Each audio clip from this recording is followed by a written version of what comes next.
Hello, and welcome to the Latin American History Podcast, Episode 8, Pre-Columbian Central America and Colombia. Today we will continue our tour of pre-Columbian Latin America.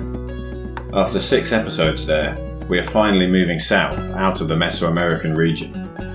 Originally, this episode and the next were going to be one. I have discovered, however, that there was just too much material. I have split it into 2 linked episodes. By the end, we will have dealt with Central America, Colombia, Venezuela, and the Caribbean. We will, however, be excluding the Amazon region found in the south of Colombia and Venezuela. This will have its own episode. So, let's begin. The Mesoamerican region extends down to cover Guatemala and Belize. It does, however, also encroach onto the very northern parts of Honduras and El Salvador. The large Mayan city of Copan can be found in Honduras, for example. Most of Central America, however, does not form part of this region. This long, thin region snakes down to meet South America. In terms of pre-Columbian history, it's long been seen as an intermediate zone between the great centres of Mexico and the Andes. The standard of thinking goes that these people were less developed and probably strongly influenced by their neighbours. The same can be said for Colombia, Venezuela and the Caribbean. As a result, much less research has been done into these areas. Admittedly, this is because we don't have as many of the great archaeological sites here to excavate. On the other hand, more research could be done. Hopefully by the end of this episode you'll have some idea of the peoples who lived in this vast area. Furthermore, I hope you'll have some appreciation of their achievements and their societies. Let's start in the north then, in El Salvador, and work our way down. One of the largest ethnic groups in the country are the Pipil. Interestingly, these people speak a language related to Nahuatl. This was, as you may remember, the language family spoken by the tribes of the north of Mexico. These included the Aztec, who spoke Nahuatl themselves. While the Aztecs and most of the other Nahuatl tribes stopped around central Mexico, the Pipil must have kept going. They continued south through the Mayan lands to settle down in El Salvador. It is thought that they first arrived around the 9th century and that they were possibly followed by another related group a century later. We don't know for sure, but it's possible that they split off from the Toltec people. Some may have continued even further south, to Nicaragua. There was a tribe there called the Nicarao, who are said to have spoken a variant of Nahuatl and who give the country its name. Once they reached El Salvador, the Pipil people settled down and formed several independent states.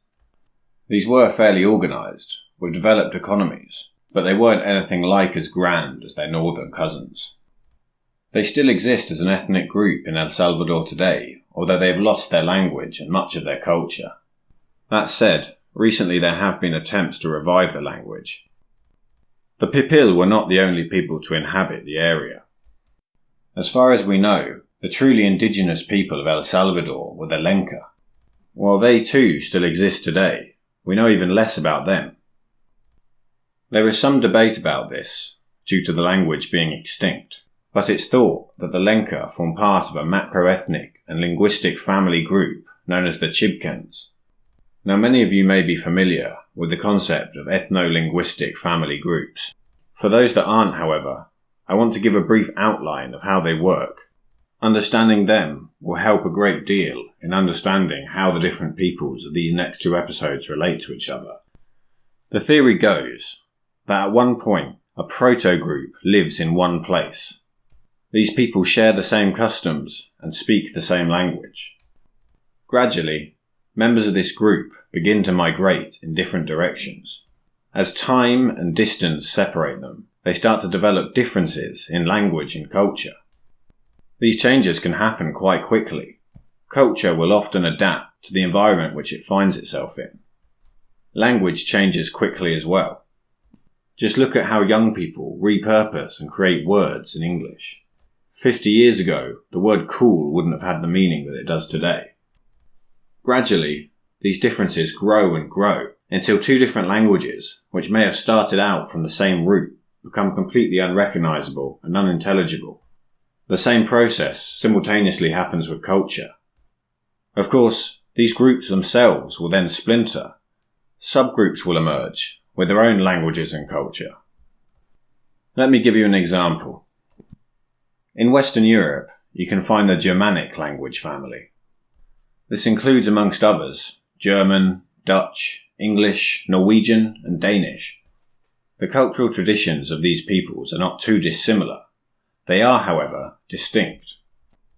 Likewise, they each have their own language, although there are similarities between them. Some of them are, to a certain degree, mutually intelligible. Some Germans have told me that they can understand Dutch, even if they can't speak it themselves. I myself lived in the Netherlands for a year. I can by no means speak Dutch. However, after some time, I started to notice with written Dutch that I could understand some of the words. They had similar roots to those of English. The word straat is one example. It means street in English. This is due to the common root of the languages. When the Angles, Saxons, Frisians and Jutes migrated from the Netherlands, Germany and Denmark to Britain, they brought their languages with them. Over time, however, these languages mixed and they started to diverge from those spoken on the mainland. They came together to form English, a new related but distinct language. The same process, of course, happened back in Europe.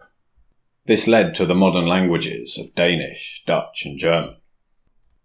All these Germanic languages are just one branch of a much larger family known as the Indo-European language group. Now, this has all been explained in great detail over many episodes at the History of English podcast. If you are really interested in this subject, go and have a listen. What follows, however, is a basic overview. The Indo-European group includes languages stretching all the way from Western Europe to India and China. At one point, a very long time ago, a group of people would have moved out of Africa and into Asia. As they split up and went in separate directions, of course, their languages and cultures diverged. By looking at these languages, we can start to see when the different people split off from each other. This is why the concept of language families is so useful. We can use it to piece together how different groups are related to each other and when people first started to inhabit an area. You can think of it like a tree. At the very bottom of the tree is the Proto-Indo-European language spoken by that first group. As they began to split up, different branches started to grow. Sanskrit, for example, the ancestor of many Indian languages, is one branch. Proto-Germanic is another. This was the ancestor of all those Germanic languages I mentioned before. Other Indo-European branches include Proto-Slavic and Proto-Iranian. Of course, these branches themselves then split. The Germanic branch splits into its various languages. The Slavic branch splits into Russian, Polish, Czech, and all the other languages in the Slavic family. Thanks to this, we know that the Slavic peoples arrived in Europe at a different time to the Germanic ones. We also know that the Hungarians and the Finnish are not related to their neighbours, but are in fact related to each other despite the distance. They are not Indo-European languages, which means their ancestors came from a completely different place to the rest of the Europeans. The two peoples must also at some point have come from the same place. I think by now you've probably started to understand how language families work and why they're important. This is a tangent that it's very tempting to go off on, but I need to get back to the subject matter. We can use the Maya to apply this concept to the area that this podcast covers. The various Maya groups spoke different languages. They were, however, all related. By examining their languages, we can tell which cities were Mayan and which ones weren't. We are, of course, helped by their culture, their art, architecture and religion, which, while slightly differing between cities, is very similar throughout the Mayan world. Maya, then, can be considered an ethno-linguistic family. Similarly, We know that the Pipil people of El Salvador are related to the Aztecs thanks to similarities in language and culture. It's thanks to these similarities that we know that they must have migrated from northern Mexico. It's worth quickly noting that this is a theoretical model. It holds up pretty well, but of course, real life is more complicated. Words and cultural practices can develop out of nowhere. Sometimes words and practices are borrowed from nearby, completely unrelated languages and cultures. This can, when there's not much evidence to go on, make it very difficult to work out where a language and people fit into a language family, or indeed if they do at all. Hence the confusion about whether the Lenca form part of the Chibcan family or not. Let's get back to them now and continue our look at Central America. The various Chibcan people make up most of the indigenous population of Central America, as well as some of Colombia and the western part of Venezuela. It is proposed that the proto-Chibcan people migrated north at some point from South America, probably Colombia, and in doing so settled Central America. Another theory is that their homeland was originally in Costa Rica and that they spread out north and south from there. The language family has three main branches. The Lenca languages form the northern branch. Just to their south is the Misumalpan branch. This includes the Miskito, Sumo, and Matagalpa people. These people inhabited the area on the Atlantic side of Nicaragua. This is a jungled, remote, and inaccessible area. Because of this, the Miskito and Sumo have survived. They retain their language and their culture. The Matagalpa, however, live closer to the main population centre of Nicaragua. As a result, they have become extinct, or at least been bred into the mestizo population of Nicaragua, losing their culture and language along the way. The third and largest branch of the Chibcans can be found in the south. They inhabit Costa Rica, Panama, Colombia, and Venezuela. Unfortunately, I cannot provide too much information about the two northern branches.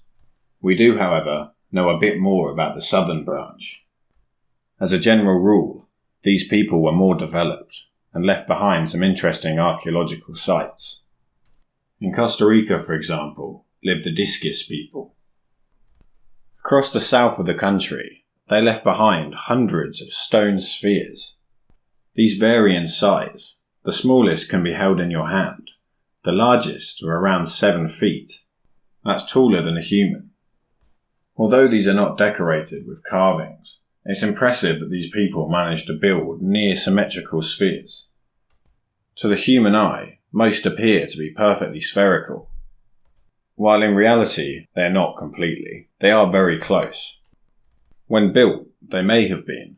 It could just be weathering that has caused them to deviate. They are thought to have been built between the years 500 and 1500 AD. Some are located close to man-made earthworks. These may have been buildings. It's possible that these were palaces, or perhaps sacred sites. Burials have been found nearby. We don't know much else about the people who created them. It is, however, an impressive piece of work. Much effort must have gone into building them and transporting them. In recognition of this, UNESCO has designated them a World Heritage Site. It was in Colombia that the Chibcans created their most advanced cultures. In the northeast of the country sit the Sierra Nevada mountains. These are pretty high. There are glaciers at the top of some of them, but they also sit very close to the Caribbean coastline. This makes for an extremely diverse environment, and it's here that the Tayrona people made their home. These people organised into chiefdoms. They built cities and created a large-scale trading network. One such city is the Ciudad Perdida, known as Tayrona in the local language. Ciudad Perdida is the Spanish for lost city. It is called this because it's hidden away in the jungled mountains of the Sierra Nevada. It was only discovered in 1972. At its peak, it was home to several thousand people, but it was abandoned during the Spanish conquests. Having been occupied around the year 800 AD, it must have been lived in for at least 600 years. Today the site consists of a series of stone terraces, built on top of and into the side of the mountains. These are connected by stone paths and steps. It's a spectacular place, and it can be visited. It takes 6 days to hike there and back, however. Much of the site is unexcavated, and we know little about it. This is partially due to its remoteness, and because it was discovered so late. Political reasons have also contributed, however. Until recently, the area was unsafe. Both left-wing rebels and drug cartels used the area as a base. Despite the lack of excavation, what we do know is that this is the mark of a complex society. A small group of simple farmers would not have been able to build this. This is backed up by Spanish accounts of the Tayrona at the time of conquest. They talk of a thriving society along the Caribbean coastline. They created intricate gold jewellery and statues. The precious metal was thought to have some kind of religious significance. While the Tayrona civilization is gone, their descendants, known as the Kogi, still exist in the area. They're a common sight in that part of the country, and they're easily recognisable because of their distinctive clothing. Apart from the city itself and the beautiful landscapes, one of the highlights of doing the Ciudad Perdida trek is visiting the Kogi people. Many still live in a traditional manner in their villages up in the hills. You will pass through many of these while doing the trek. The Kogi say that the lost city was never lost to them. They never stopped visiting, but they chose not to share it with the outside world. By studying the Kogi, we can learn a little bit about how their ancestors may have lived. They wear long white robes and gourd-shaped hats. They wear shoulder bags, which they weave themselves. They also chew coca leaves. It is rare to see a Kogi man without his paporo gourd, which they scratch with a stick in order to create a coca paste. The consumption of coca is an ancient practice, and it's common throughout the Andes. It provides a mild high, similar to drinking too much coffee. It is used to suppress hunger and combat altitude sickness. In recent decades, it's of course been discovered that coca can be processed and turned into cocaine.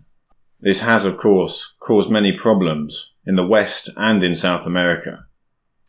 This has then led to many attempts to eradicate the coca crop, bringing many indigenous people into conflict with the authorities.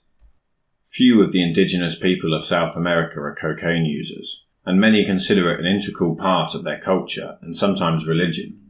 We shouldn't therefore judge the Kogi or other native people for their use of coca. The Kogi are largely a secretive bunch. This is partly because of their conflict with the Spanish, and partly because they have suffered during Colombia's recent civil strife. Most have retreated away from the coast and into the mountains. This can make it hard to learn about their culture, as they don't often like sharing it. There are, however, 2 documentaries in which they open up to a British filmmaker about their beliefs. These beliefs are probably quite similar to those that the Tayrona had. They place great emphasis on protecting the earth, and they worship nature as a mother goddess. This worship is organised by their priests, who spend several years during their childhood in exclusion in caves while they prepare for their duties. They believe that the whole world is connected, so damage to one place causes damage in others. In these 2 documentaries, they make a heartfelt plea to the rest of the world, which they refer to as the little brother, that they need to stop damaging the environment. The 2 documentaries are called The Elder Brother's Warning and Aluna. If you find this sort of thing interesting, I wholeheartedly recommend you watch these films. Unfortunately, we don't know much else about the historic Tayrona. Despite leaving behind several ruined settlements, some beautiful art and artifacts, and a descendant people, we have very little information about how they lived and what they believed. The Spanish killed many of them and worked very hard to wipe out their cultural practices. There was another Chibcan civilization in Colombia, however, one that we know a lot more about. Next episode, we will examine the Muisca. Until then, thanks for listening.